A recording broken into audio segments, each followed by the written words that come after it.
आज दोपहर को एयर इंडिया की फ्लाइट संख्या AI 171 दुर्घटनाग्रस्त हुई और कई पैसेंजर इसके अंदर हताहत होने की संभावनाएं हैं। इस घटना से पूरा देश क्षुब्ध है और पूरा देश एक साथ पूर्ण संवेदनाओं के साथ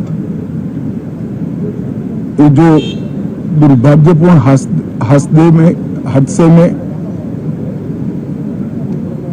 पैसेंजर हताहत हुए हैं, इनके परिजनों के साथ खड़ा है। सबसे पहले मैं भारत सरकार, गुजरात सरकार, भारत सरकार के प्रधानमंत्री जी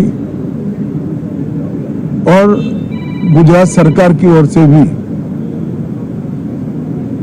जो लोग हताहत हुए हैं, इनके परिजनों के प्रति गहरी संवेदना व्यक्त करता हूं। 10 ही मिनटों में हादसे के भारत सरकार के पास सूचना पहुंची। तुरंत ही मैंने मुख्यमंत्री जी, यहाँ के गृह मंत्री, होम डिपार्टमेंट के control room, civil aviation department, civil aviation मंत्री, सभी से संपर्क किया। प्रधानमंत्री जी का भी तुरंत ही फोन आ गया और भारत सरकार और गुजरात सरकार के सभी डिपार्टमेंट एक साथ होकर राहत और बचाव कार्य में लगे। इस विमान में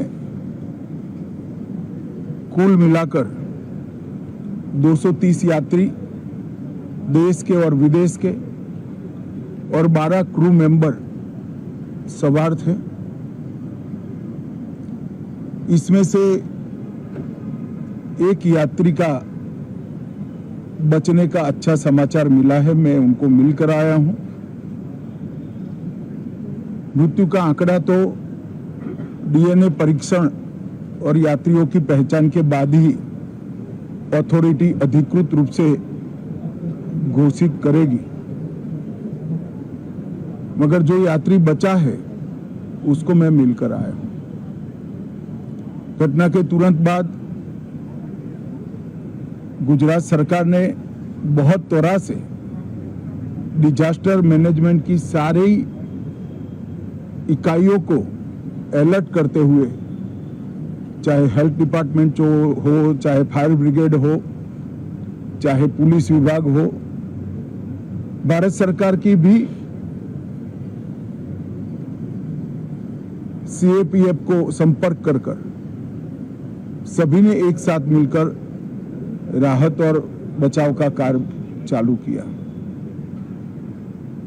मगर 1.25 लाख लीटर ईंधन विमान के अंदर ही था और लगभग गर्मी, तापमान इतना ऊंचा हो गया कि किसी को बचाने की मौका ही नहीं मिला।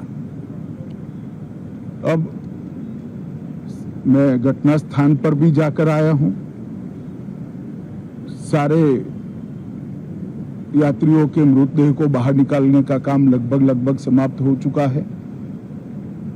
जितने यात्रियों के परिजन यहां पहुंच चुके हैं, वो सबका DNA लेने की कार्यवाही भी 2-3 घंटों में समाप्त हो जाएगी।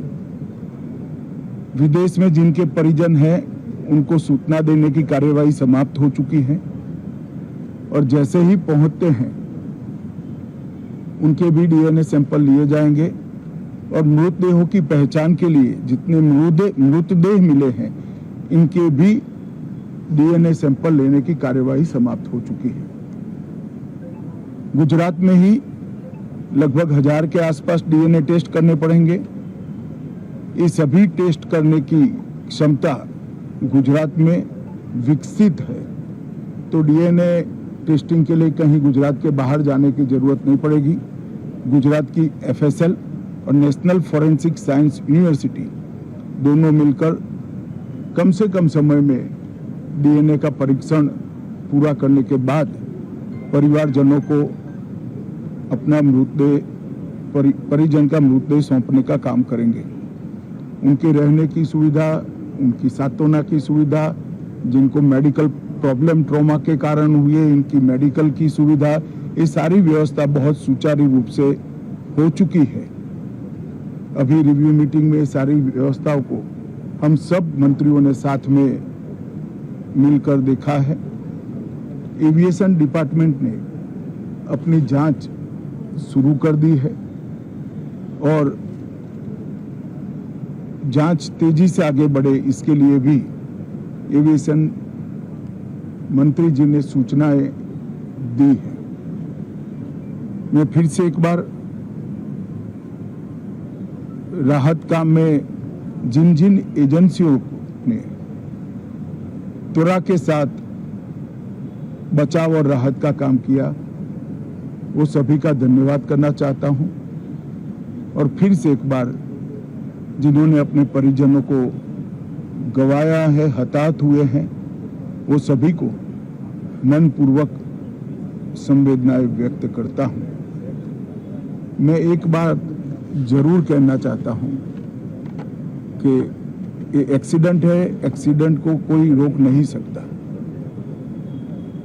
परंतु 365 दिन 24 घंटा इस तरह की घटना के लिए प्रशासन का जो अलर्टनेस है, उसकी कसौटी उसी वक्त होती है जब ऐसी घटनाएं होती है।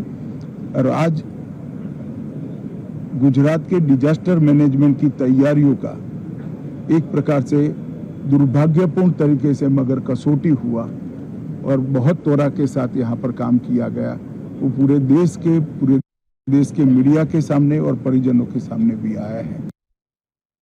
अंत में मैं फिर से एक बार सम्माननीय प्रधानमंत्री नरेंद्र मोदी जी की ओर से, भारत सरकार और गुजरात सरकार की ओर से सभी हताहत लोगों के परिजनों के प्रति गहरी संवेदना व्यक्त करता हूं। धन्यवाद।